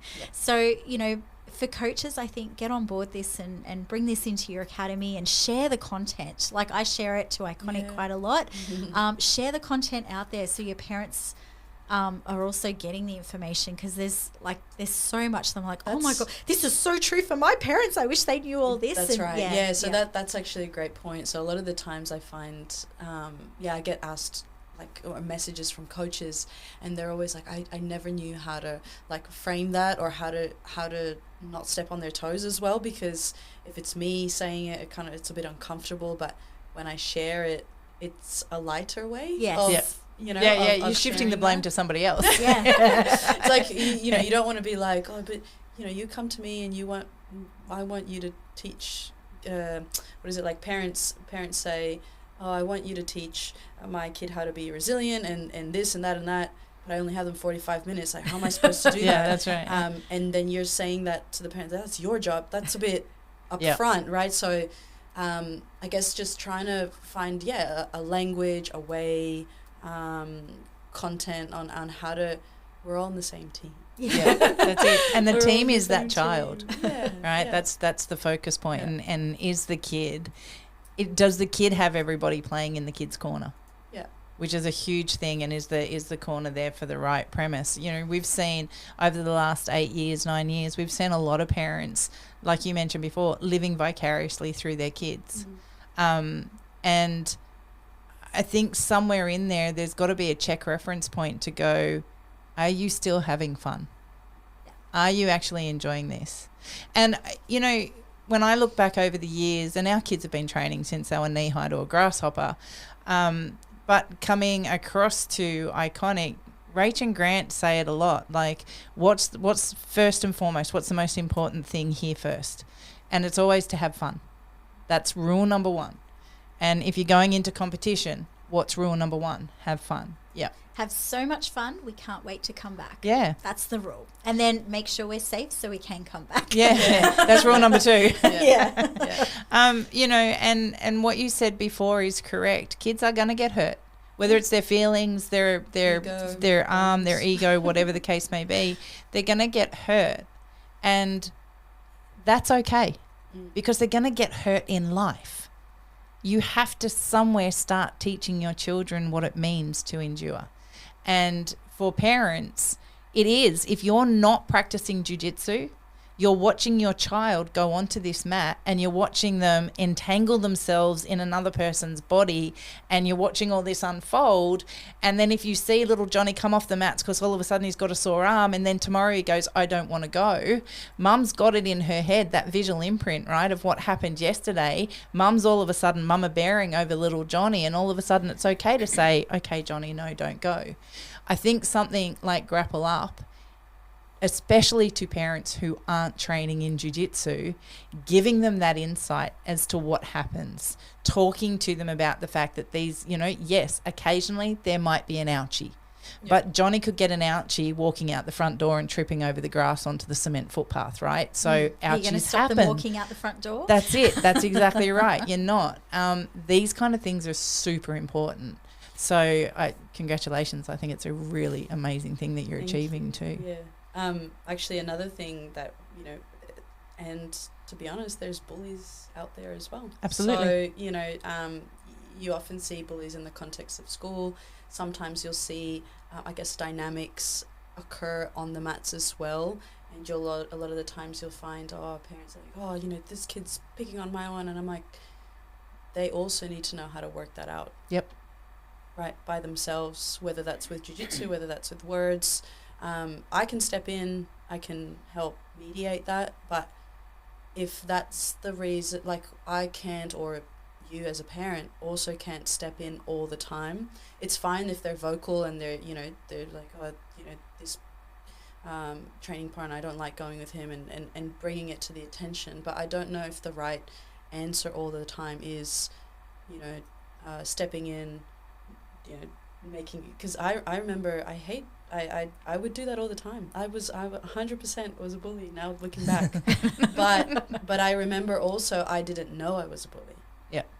So, you know, bringing that to light to that. Yeah. Were you a bully or were you just really good? Because this is another thing, right? Yeah. Sometimes kids will go, I don't want to go with that kid because that kid has high energy, actually has some skill, and is better than and brings it to them, right? She's and so better, it's not that this other kid's a bully, it's just that you're not as good as them and you're feeling overwhelmed and you don't know how to deal with those emotions or regulate that, right? Or see that, hey, that kid's really good. So, no, I don't like going with them because I can't win. Yeah. I've got kids that will be all like very aggressive to kids that are less than them. Yeah. But when they get beaten, they cry. Yeah. And I'm like, hang on, this is not okay. Yeah. Like you were just I don't want to go with it. Well, you were just doing the same thing. That's you like you won that one. Yeah. That was okay. But when you lose, you cry. Like this is not okay. Yeah. So 100%. Go wipe your tears and come back and we're going to go again. Suck it up, Nancy. Back to what you were saying though, this is before I did jiu-jitsu, so no, I was 100% So this is more like I don't know, I would just, again, I would have like a lot of energy and for me it was play almost, like I would like trip, like I would stick my leg out and like the kid would trip and I'd be like, why did I do that? Like, why did I? And so it's letting those intrusive thoughts like, win. Yeah, I was like, and then looking back, I'm like, that was a beautiful foot sweep. You know, and I'm like, no, wait. I think I just found my kind of sport and how to channel it and all those things, right? Like, I wouldn't do that like now, or I wouldn't do that maybe if who knows where honestly where I would have kind of ended up, you know. It's probably so intelligent of your parents to go, this is what's happening. Let's put her in a sport that teaches it. Because a lot of parents would not do that. A lot of parents would be like, I'm not going to teach my kid who's already fighting or you know, doing bullish, kind of things to other kids. I'm going to give them more skills to be able to do that, right? But what they in fact did was put you in an environment where, number one, you had rules to learn those things. And you had to learn boundaries. And when a kid says tap or stop, you go, okay, I'm stopping. Like, I have to stop. So what that teaches kids out in the real world is when someone says stop or no or leave me alone, it teaches those kids those boundaries and to respect those boundaries, which is amazing. Yeah, I mean, and to go even further, you know, I was on the receiving end. So I was like, oh, that doesn't feel good. Yep. Yes. So now I grew a bit more empathetic to the other, you know, the other kid that I was potentially, you know, picking on. And then I also found that there's just some kids that are more like, they gravitate to that, right? Whether that's like the wrestling, the grappling, and that's not a bad thing. It's a people's form of, some people gravitate towards, you know, what you were saying, bending over and flips and all that, and that's awesome. Yeah. But what, you just discard everyone that has some grappling tendencies? Like, it's no, like, you know, you just like said, like, there's, in a society, there's going to be rules, there's going to be enforcers, there's going to be bullies, there's going to be tensions, and we're just replicating that. And you're going to get that at 5, you're going to get that at 15, at 30, and at 45 as well. So, you know, saddle up, let's go. It's on for life. And if you're not teaching your kids resilience through any means, then you're in trouble long term, really. What are your 5 biggest tips for coaches? Ooh, 5 biggest tips. I'd say, well, first off, if you're, I guess, introducing kids to jiu-jitsu, or again, I often just hand in hand with parents, first off is letting the parents know that, again, it's not a seasonal sport. It's something that I see the best kids, or the kids that get the most out of jiu-jitsu, are involved parents, right? Yep. So it is very much, you know, you putting them into the sport, but just know that you have a role. And the role, you know, I guess, number 2 is that making sure that you're focusing on the right thing. So why is it that you want to have little Johnny do jiu-jitsu? Help them figure out eventually what their reasons are, because those aren't necessarily the same, and those will 100% evolve. Like, I didn't start the same reasons as what I'm doing now. So, you know, I guess, again, for coaches, knowing that the way that you teach kids is going to be very different to the way you teach adults. So, you know, we touched on this before. It's a skill that you develop. Oftentimes I see that kids coaches is like a stepping stone for adults. I disagree completely. Like, completely. If anything, kids is harder. So, you know, put in that extra time. You know, if you are teaching kids, okay, you're gonna teach them an armbar, great. Like, how would you explain that to an adult? Go one step further. How would you explain that in 2 minutes time? Go a step further. They'll love you for, like, analogies. Like, they'll love you. Like, they'll remember those things. Yep. You know, so, and then I'll give you one more because I can't think of 5. But like, knowing that that conversation will happen. I think, you know, when it comes to little Johnny wants to quit, and so prepping the parents and putting them onto your side, like, you know, being like, hey, this will happen. So, you know, those conversations that we talked about having with them and reminding them why they like jiu-jitsu, like write those down, because I want to know why he's doing jiu-jitsu as a coach, and I want to know that you know what to do with it as well, because Sarah might do jiu-jitsu because she loves training with Ali, but Johnny might like to do jiu-jitsu because he loves winning. Alex might like to do jiu-jitsu because he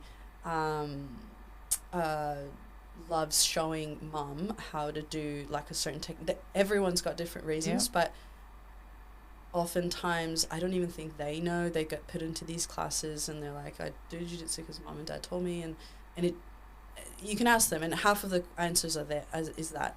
So, but then I guess my challenge, I guess, to parents and to coaches is I want you to go home and almost have like, I don't want to say jiu-jitsu homework, but think about why you keep showing up. That's why you started, but like, why do you keep showing up? And we say this to adults all the time, but I'm pretty sure kids have great answers. And it's so about creative. It's parents. It's really important that parents need to find those open questions too. Yeah. You know, kids come home from school. Did you have a good day? Yep. What'd you do? Nothing. 100%. You know, and that's the standard. Okay. And off you go. If that's all you're getting from your kids about jiu-jitsu, then how do you ever invest? Yeah. How do you know the times where they're waning or the times where they're winning, right? And so it's important to have those open-ended, what did you do today? Break it down for me. Explain it to me so I can understand with you. Mum, you don't have to train, but get involved. I sat next to a mum. I noticed this when I came across to Iconic, and it was mind-blowing for me because I'd not ever seen it before. So Jess, sitting on the sidelines, and she's watching her 3 sons train week in, week out. And I would sit there with her and she would talk through all the language. Now, this was a mum that was just sitting on the bleachers, but she knew all the moves. She understood what they were being taught for the day, how to achieve it. And that was, they're a 20 or 30-minute drive from the gym each way. Wow. And so these are conversations that they're having with their kids as they're driving home, Explain that, and how did that make you feel, and how did that, and did you get it? Did you not get it? Why do you think you didn't get it? And so all of a sudden this involvement, now when you fast forward, Jess then eventually got on the mats, right? Yeah, and she became... I was going to say. I know. She sounds like she needs to be doing it. And she is, and now the whole family trains. Yeah. But it was amazing to watch the level of involvement that she understood, and that she would light up when her kids light up, and she knew how to handle it when they had missed it or whatever. And so I think that's an important part of the journey for parents too. You don't have to train, but at least, don't just drop them off and run. I think we need to give kids more credit too. Oh. And that's important. Kids are really smart, really, really smart. And I think I got this off of your Instagram. And again, I was saying, I think it's important for coaches to take some of this and bring it in, because one of the things I now do with I teach the 4 to 8-year-olds. And they're the biggest wishy-washy I found, right? So little Johnny doesn't want it. Usually it's in that age group, because they're easily distracted and easily, where's the shiny toy? I'm going to go, go over there and quit or whatever. So one of the things I do now often, don't do it every single class, but often, I'll stop the last roll a minute early. And you've seen me do this, and I gather all the kids around. And I was like, come on in. And they all sit around, and we're all in a little huddle, and I'll ask them questions. I'm like, one day it might be, tell me one thing that you love most about jiu-jitsu. And they can't wait to be that kid that puts their hand up first and shout out the ads. And you'll find that kids who sit there not knowing what to say, they're listening to their teammates say, I really love it when I get an armbar, or I really love playing Crazy Horse, or I really love sharks and penguins, and they'll yell out the things, and you'll see them sitting there listening, and then they start to nod too, like, yeah, I love that too. It gives them something to think about. Or a favorite question that I ask them is, why is it important that we do jiu-jitsu? For self-defense, so we can protect ourselves against bullies, to stay fit and healthy. And they're giving me all these answers. I'm not feeding it to them at all. They're the ones that are giving it to me, but also to their teammates, which is a really beautiful thing, because I can sit there and I can say, you've got to do jiu-jitsu because it's good for this and going to help you with that and blah, blah, blah. That's me, an adult, telling children that's it. stuff. That's right. When they hear it from their peers, it hits different. Oh, yeah. And so I would think that, one of my biggest tips for coaches out there is to watch this content, get on it, and start to bring some of this language and some of these ideas in on the mats. You are a parent figure when you're on the mats, right? So as a coach, why not be having these conversations with the kids? It literally takes a minute. Do you in Grapple Up talk about as well to the parents the place of the coach and the importance of the coach? Yeah, so for example, in the competition starter pack that we're launching, it's very much a journey for parents and kids. But when it comes to the experience of a competition, it's not the parent. It's going to be very hard for the parents to put together like a game plan. Like that's if you don't do jiu-jitsu. So the idea is for a lot of these resources to have all three of you, the three triangle, I would say, talking to each other. There's another resource as well.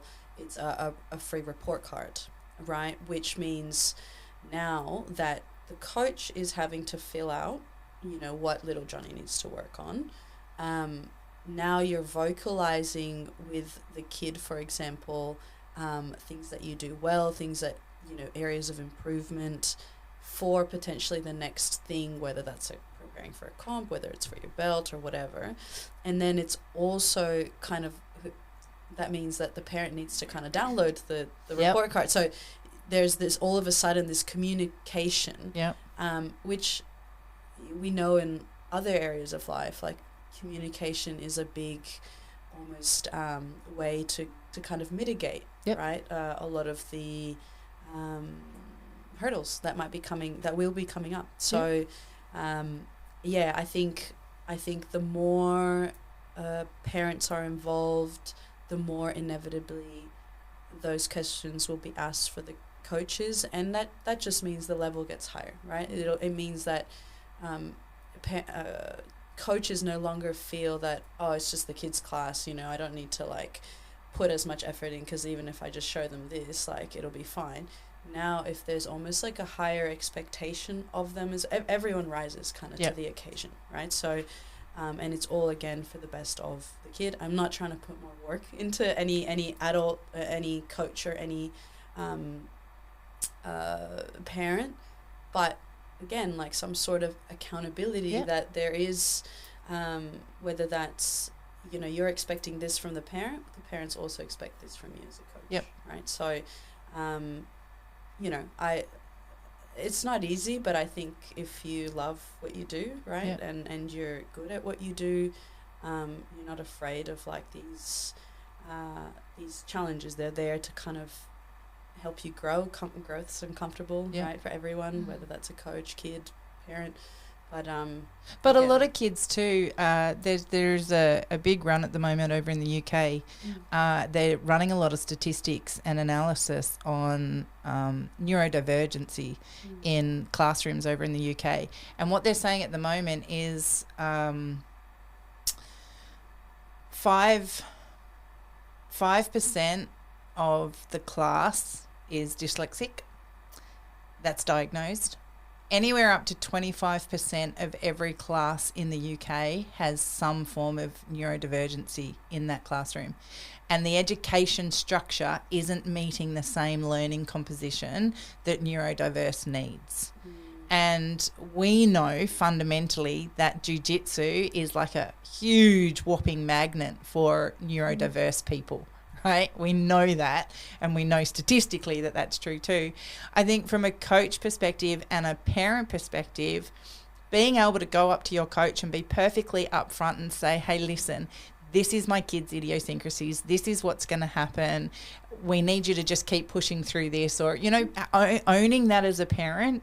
One of our kids, and she's getting better and better at it all the time, but because she is so neurodiverse, if she's in a moment, if she's flustered, if she's whatever, she cries. That is her release. And so we had to do a good portion of the time where she would be rolling with people, and we would say to the other kid, look, if she cries, please ignore it, please keep rolling. She will tap, she knows to tap if it's too hard or whatever. If you see her crying, she's not hurt. And that's a really hard thing for people to get their head around. But it was interesting talking to Grant the other night because we were talking about Scarlett and how far she's come and the kind of things that she's changing, and with Grant and Rach coaching her. And even Grant said the other day, you know, he was so grateful that we told him about this, because then if he experienced anything like that, he would know how to handle it up front. But if we hadn't have said anything and all of a sudden she's bursting into tears every second or third roll or whatever, he'd be like, what's going on? I don't know. Why is she crying? But he knows now to go, oh no, she's not tapping. She's good. Keep going. Keep going. Keep going. Don't stop. So she's crying less each time? Yeah, absolutely. Yeah. And she's learning now how to push through that level of frustration and what that means. But if we had have just let somebody walk away from her every time, there would be no end to that journey. You know, she would still be stuck at that. What a superstar. Yeah, absolutely. But everyone it involved. took a team. Yeah, that's exactly right. And it took that communication pathway, and it took us trusting our coach to be the coach we know him to be, and it took him trusting us to be parents that would be open, transparent and honest about what the kids' idiosyncrasies may be when they're walking onto the mat. And that's again, it comes back to that triangle, right? We're all working for the greater good. That's right. Yeah, so I guess Grapple Up kind of started because of my own experience in Jiu-Jitsu, but I've had different experiences, whether it was with Ollie or different kids, I guess having similar pain points. And, you know, when you start to really like spend time looking at what is it that it's such a complex, multifaceted, and this is what we're talked about today, right? Really hard to put into words in, you know, social media, like, you know, you're doing your best you can, but knowing that, you know, what everyone's role is, and just having a one-stop shop where whatever you need for kids, jiu-jitsu, parenting, like, that's the one place. So that's my kind of hope for you know, for Grapple Up, and you know, sprinkling my little pixie dust. Tinkerbell in jiu-jitsu. I like it. I feel like that might lead us into hope. It does, absolutely. 100%. Look, before we are going to dive into hope, we're very mindful of time, but I really want to thank you for coming here today, because honestly, we're both mums, right? And we've both been through this journey. Our kids are now teenagers, and your kids are adults. But we're such huge advocates for children on the mats. Yep. So important, and we respectfully understand it's not everybody's cup of tea, but we also know that parents give in way too easy and way too often, and we know the benefits of what this sport, this art can bring if you endure. And so I think you have found a spot that is greatly needed. And, you know, I wish you all the success. I hope it blows up massive and goes international, because I think it's phenomenal. I feel like the stuff that you put out will help parents have such an easier time keeping their children in the martial art. Yep. Which is something they all bring their kids to because they have this idea. They want them to do it. The kid enjoys it. They have fun. And then, you know, 3 months in, it's not as easy, or it got too hard. It got a little harder, and that's where those harder conversations happen, and then parents give in, and that's it. You know, but the stuff that you put out, it's all about how to navigate those hard times so that then you can enjoy more of the good times. Empowering the parents. Really cool. Yeah, I think that's important too. Empower the parents. You're welcome to it. There you go. So, Rach, what's your hope, my love? My hope is that parents and coaches alike get on, have a look at this content, bring it on board. I was going to say earlier on that there's been points at which I've loved your post so much that I've not just, and on Instagram, you can't share the post. You have to share it to your story and then hope that the parents open it to then read through it. And I've got, no, that's not good enough. So I share literally every page or every slide of that post to a story. So as they press past it, they're met with the next slide. Press it, next slide. I'm like, you are reading every piece of this content. Whether you like it or not. Whether you like it or not. I'm not letting you skip through and not be exposed to this, you know. So if you ever want to invite us in to collaborate, I'm all for it. Happily have that shared out on our page as well. It's beautiful. And I think, you know, as coaches, you've got a lot to learn. There's a lot of coaches out there that we, you know, as you said, it's actually harder to teach kids. It's harder. You have to be an entertainer. You have to be creative. You have to be not controlling, but you have to be able to control a classroom environment. You have to be able to pivot.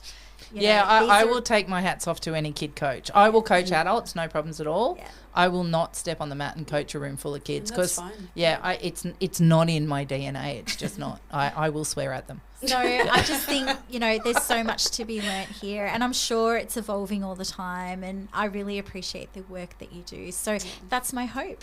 What's your hope, Very Kaz? nice. Look, I'm going to do a huge shout out there to parents who are hopefully listening to us for whatever reason if they're not training, and also to any parents that are training that have friends that send their kids to jiu-jitsu or don't. Can you share this episode with them, please?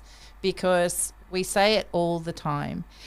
Your kids go to school because you want them to be educated. Then want them to be educated in themselves as equally important.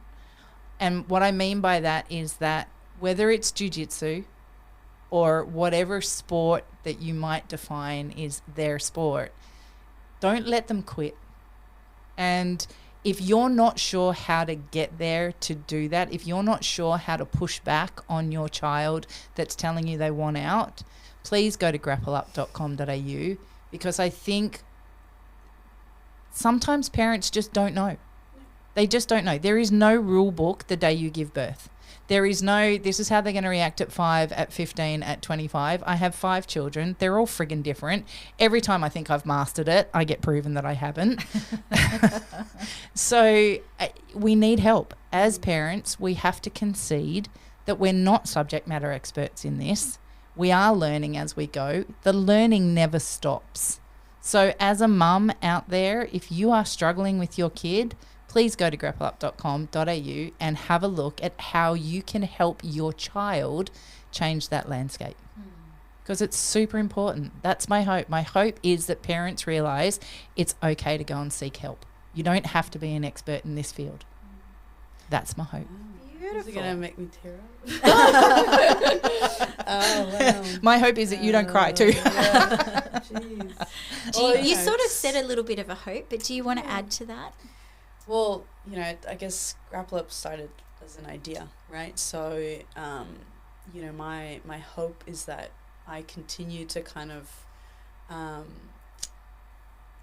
apply a lot of what I've learned in jiu-jitsu, so that it can benefit at the end of the day a lot of kids, a lot of parents, and so again, my hope is that I kind of use the tools that I've learned along the way, and still, because as we said, like motivation a lot of the times, or that resilience aspect comes into every aspect of your life, and whenever I hear you know, your content or your you know, little Johnny's improved because of this thing that you mentioned, those things ignite so much motivation for myself. And so again, like, my hope is that I can continue to kind of help in any way, shape or form, and as I discover what those pain points are, I think competition was particularly something that came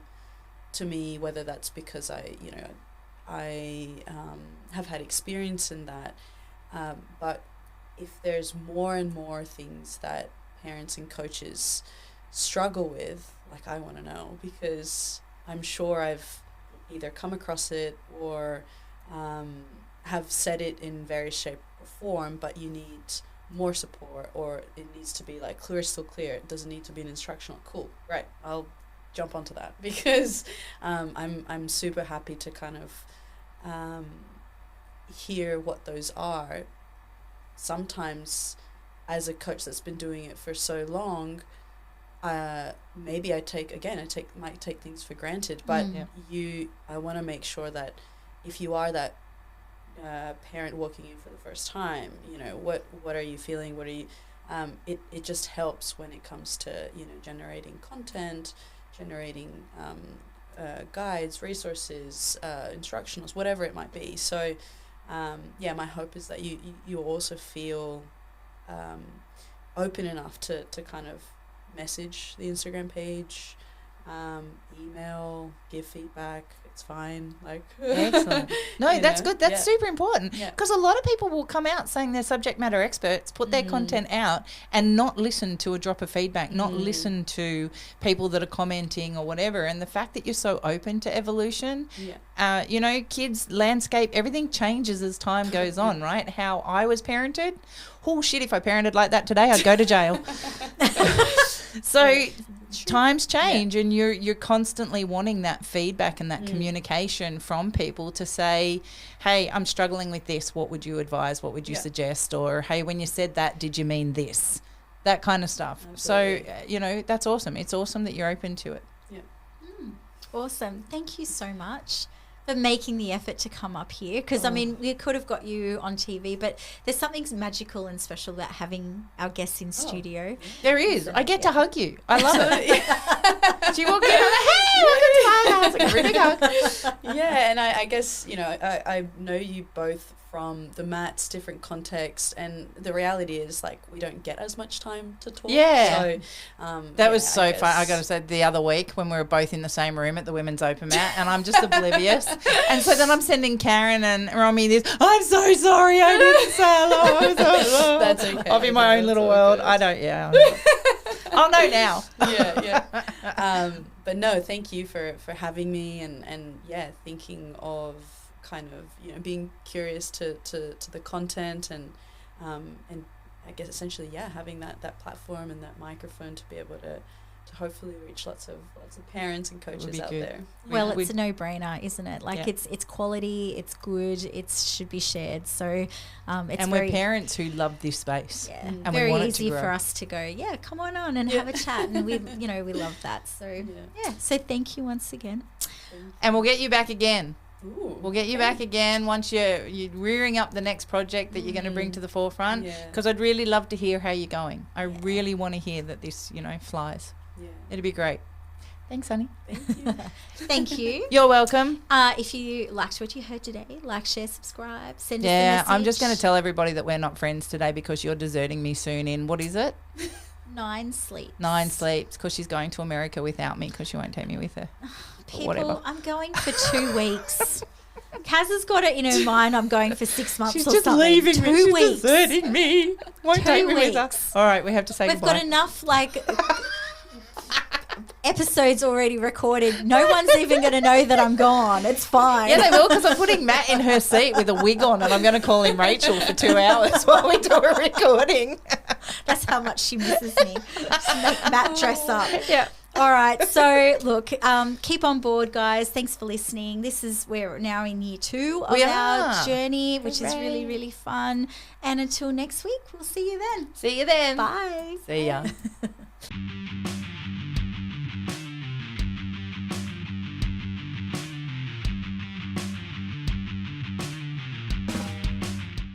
This podcast is a My Broken Soldier production. And brought to you by Iconic Jiu-Jitsu.